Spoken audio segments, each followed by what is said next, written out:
Fala aí, rapaziada. Quarta-feira movimentada de rodada de Brasileirão, mas hoje eu vou falar só sobre um jogo, porque o pós-jogo da rodada a gente faz quando acaba todos os jogos, mas geralmente passo sobre algum jogo que foi importante, que teve um grande impacto, às vezes um clássico, às vezes um jogo que tem aquele placar um pouco mais elástico. E hoje nós vamos falar sobre o jogo entre o Atlético Mineiro e Flamengo lá na Arena MRV. Mas antes de começar a falar, você já é inscrito no canal? Então se inscreve aí no canal, dá essa moral para mim, dá essa força, ajuda aí, se inscreva no canal, dá um like aí, compartilha, beleza? Então, o Flamengo foi visitar ali o Atlético Mineiro lá em Minas Gerais, na Arena MRV. Bom, o retrospecto entre os dois tem sido ultimamente de muita disputa. É um jogo que a gente espera sempre belas atuações, é um jogo movimentado, porque são duas das equipes que têm o melhor elenco do Brasil, junto com o Palmeiras, né? A gente sempre. As equipes são sempre cotadas para grandes disputas, para vencer títulos, para ganhar competições, para vencer, para ser ali protagonista na temporada, né? E todo ano elas são citadas em todas as resenhas de pré-temporada quais equipes podem estar na corrida por títulos. E sempre são citados Atlético Mineiro, Palmeiras e Flamengo, por conta dos elencos, de financiamento que eles têm ali, de dinheiro para contratações. Não tanto como o Flamengo, mas possuem, embora o Galo tenha ali uma dívida enorme, né? Mas mesmo assim, agora com a SAF está sempre contratando, está ali formando elencos poderosos, mas nos últimos anos, depois daquele elenco que formou e conquistou tanto o bi da Copa do Brasil quanto o bi do Brasileirão, depois disso foi só decepção para os torcedores do Galo, né? Espera-se muito mais desse time que não está apresentando, não está representando. E ainda mais nos últimos jogos, que não estão conseguindo fazer valer nem mesmo o fator casa, né? Nos últimos 6 jogos, se não for me engano, apenas uma vitória e 2 goleadas sofridas. Querendo ou não, não foi tão elástico igual o que sofreu os 4-0 para o Palmeiras, mas querendo ou não, sofreu os mesmos 4 gols. E ainda conseguiu marcar mais um golzinho ali, um gol de pênalti, dado pelo VAR ali, o juiz na jogada do lance em campo não marcou nada, foi preciso o VAR interferir, chamar o árbitro e ele ali voltar atrás na decisão e dar pênalti. Mas vamos voltar para o início do jogo. O Flamengo começa... vale lembrar que o Flamengo e o Galo estão bem desfalcados, porque tem um elenco muito grande, tem muitos jogadores que são selecionáveis para suas seleções dos devidos países que representam, tanto mais da seleção sul-americana que temos aqui, né? Tem bastante jogadores ali. O Flamengo, principalmente, foi um dos mais afetados, se não o mais afetado, por ter um elenco ali muito competitivo, um elenco de grandes jogadores que são selecionáveis. Ainda mais ali o seu meio de campo, né? Que ele possui ali, perdeu praticamente os criadores, o cérebro desse meio de campo, que é o Arrascaeta, o De La Cruz, além do lateral esquerdo do Vinha, mas perdeu bastante jogadores do Flamengo. E antes mesmo de começar de soltarem as listas ali dos convocados dos países, soltarem a lista dos convocados, o Flamengo já temia, já era motivo de preocupação nos bastidores a respeito disso. Então a gente vai ver que o Flamengo já estava preocupado e ao mesmo tempo tentando se preparar para uma possível queda de rendimento nesse período de Copa América. Essa era uma das preocupações. Porque o Flamengo estava vindo nesse início de Brasileirão de algumas apresentações ruins, de alguns jogos que não estava jogando muito bem. O Tite um pouco criticado pela atuação do time, pela escalação, pelo estilo de jogar do time, pelo elenco que tinha, o futebol que estava sendo apresentado, como eles estavam jogando. Era muito criticado o Flamengo por faltar apetite, por não ter garra, fome, por sentar em cima do resultado. Às vezes fazia 1-0 e não ia para mais. Então tinha muito flamenguista, muito blogueiro do Flamengo setoristas que acompanhavam o Flamengo mostravam essa preocupação.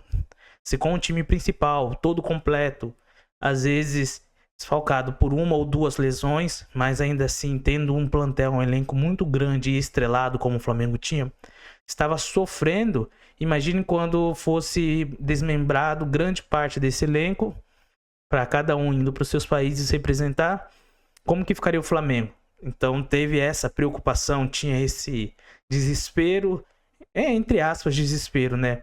Tanto que foi necessário, ali a diretoria do Flamengo fez meio que é o que noticiam os meios de comunicação, né? Alguns meios de comunicação falam que o Flamengo fez ali um acordo com o Dorival Júnior para que ele não convocasse o Pedro, para não desfalcar mais ainda o Flamengo, e o Dorival Júnior concordou e não convocou o Pedro, porque a gente vê agora a falta que faz o Pedro na seleção, um camisa 9, né?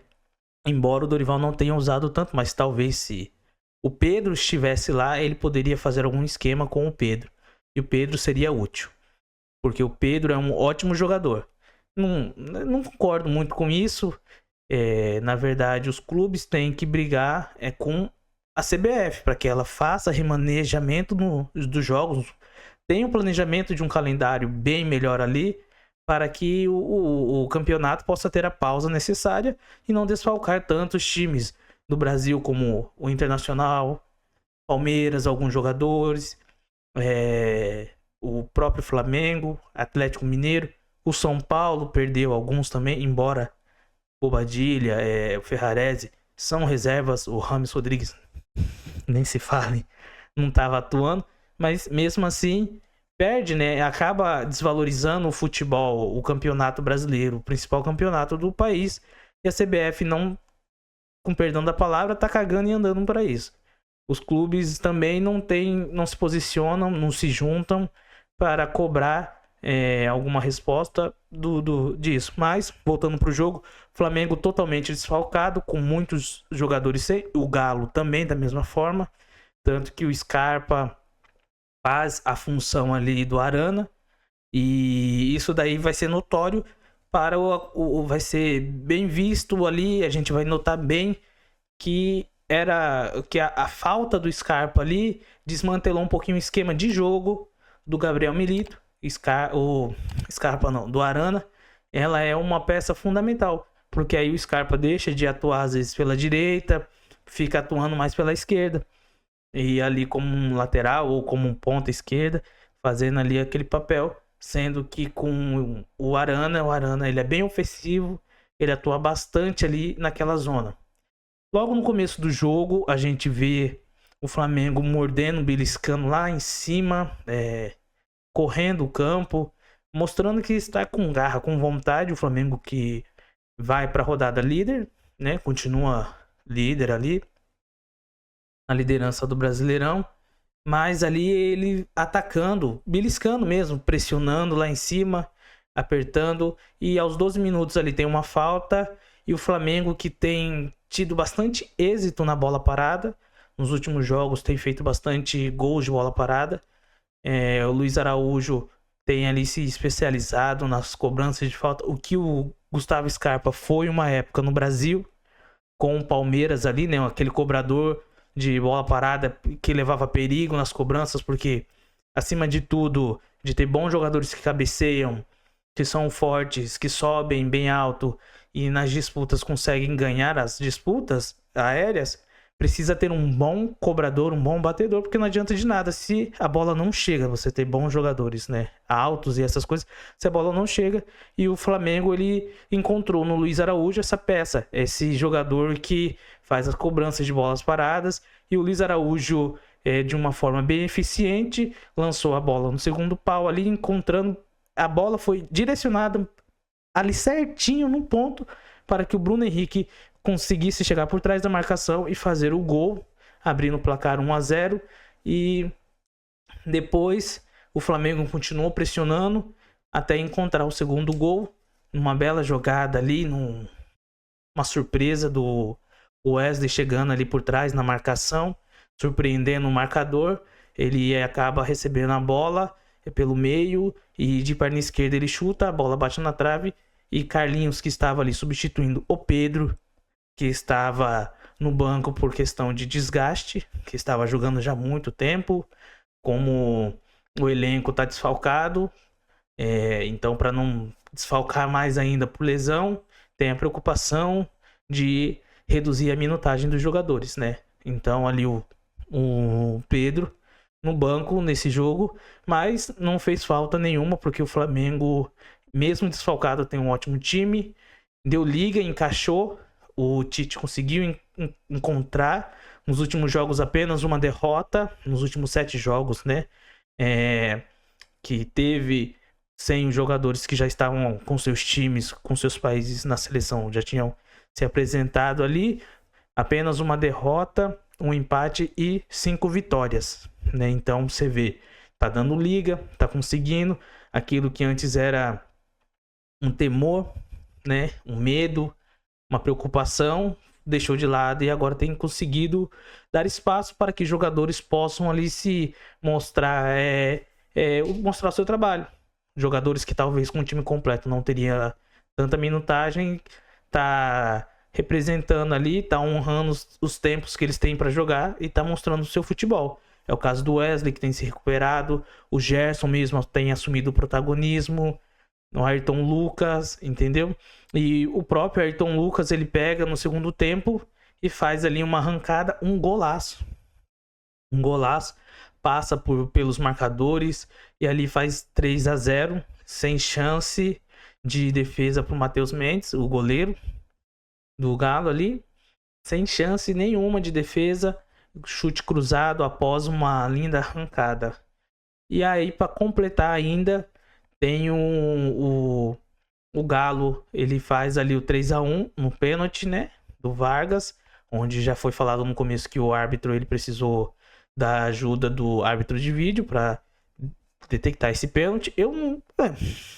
meio na dúvida ali se daria ou não esse pênalti. Ainda tem as reclamações dos jogadores, dos torcedores do Flamengo, dizendo que o VAR e que o árbitro não marcaram 2 possíveis pênaltis a favor do Flamengo, né? E só tá marcando contra o Flamengo. Então, erro de arbitragem vai acontecer todas as rodadas, não tem como. Times vão reclamar, torcidas vão reclamar. Eu ficaria muito surpreso quando nenhuma torcida reclamasse numa rodada de algum erro de arbitragem ou de um árbitro que não apitou direito e tal coisa. Mas ali o Galo talvez tivesse acendido ali, o Hulk cobra bem, faz o gol, 3-1, diminui um pouquinho o placar. Talvez ali poderia gerar uma injeção de ânimo e o time do Galo tentar correr atrás do placar, mas foi tudo por água abaixo já com a expulsão do Rômulo, numa entrada ali desnecessária, o jeito, o modo como entra, foi sem cautela nenhuma e acabou ali prejudicando o clube, prejudicando o time, ganhando o segundo amarelo e sendo expulso, deixando o Galo com 1 a menos e sendo amassado pelo Flamengo, né? O Galo que já estava no primeiro tempo sendo amassado com 11, no segundo tempo ainda até a metade do segundo tempo sofrendo essa dificuldade, não conseguindo ter muitas oportunidades, explorando apenas esse lado esquerdo, porque o lado direito do Galo foi inexistente, não teve. Então tentava a todo momento, o esquema de jogo era passa pro Scarpa, o Scarpa cruza e vamos tentar ver no que dá. Então não rolou, não deu liga esse método, essas táticas de jogo do Galo e não conseguiram reproduzir ali em bom futebol. E ainda ali o Pedro entra no jogo, tem ali um pouquinho de minutos para jogar e nesse pouquinho de minutos o Pedro mostra porque que ele é um cara extra classe, um craque. Eu considero o Pedro craque, mesmo ele atuando só no Brasil, né? Porque às vezes a gente tem essa de, não foi bem na Europa, então ele não é craque, é bom jogador. Não, acho ele muito inteligente, craque, tem uma boa visão de jogo, além de ser um bom finalizador, ele tem muito domínio sobre o jogo, entendeu? Ele consegue, às vezes, armar jogadas, ele sai da área, consegue fazer um bom pivô, da mesma forma, e foi isso que aconteceu. Ele sai da área ali um pouco, ele meio que como na função de meio de campo acaba ali encontrando uma boa bola, o Bruno Henrique numa boa posição, dá aquele passe em cobertura alto, encontrando o Bruno Henrique ali em uma boa posição para matar o jogo, fazer 4-1. O jogo já tinha sido matado ali já, na minha opinião, já tinha enterrado já o Galo de jogar da pá de cal na expulsão do Rômulo, né? Que enfraquece a equipe. Mas, de uma vez por todas ali, só para concretizar uma goleada. Mais uma vez o Galo levando 4. Já tinha levado 4 do Palmeiras e do Vitória. E mais uma vez o Galo sendo vazado 4 vezes. A sua defesa não conseguindo ser eficiente ali. E oscilando muito. O Galo que não vence no seu estádio desde abril. Então não tem conseguido usar o fator casa. Tem sido surpreendido pelos adversários. E dessa forma a gente já vê que o Galo, o Flamengo e o Palmeiras na mesma fase de disputa de título não se encontram. Porque o campeonato do Galo agora é outro. Depois dessas apresentações das últimas, oscilando muito, de muitas oscilações, o Galo, a disputa dele é para G4 Libertadores, né? E se manter acima na tabela, se não tomar cuidado e focar agora nas Copas, né? Na Libertadores e na Copa do Brasil para ver se avançam com os reforços que vão poder usar. O Bernard, né? Tá chegando, já foi contratado, mas ainda não pode atuar. Então é esperar para ver o que vai dar nas Copas. E aí, no finalzinho ainda, para fazer um gol de honra, num belo cruzamento do Scarpa. Ele encontra o Hulk ali entrando na área para bater de direita e diminuir, fazer 4-2. Então, 4-2 do Flamengo. Esse gol também foi um pouco de descuido do Flamengo, que já tinha diminuído a sua atenção, já tinha relaxado um pouco, tirado o pé. Senão poderia ter sido muito mais, né, o jogo. Assim, uma goleada muito maior. Mas fica por aí. Flamengo atropela. Flamengo mais líder do que nunca. Flamengo soube usar o elenco. Tite muito bem. Um Flamengo aguerrido. Um Flamengo que faz jus à música. Vai pra cima dele, Mengão, indo pra cima a todo tempo. E mais líder do que nunca. E quem para esse Flamengo? Será que teremos Flamengo campeão de tudo esse ano? Vamos ver, aguardar e esperar.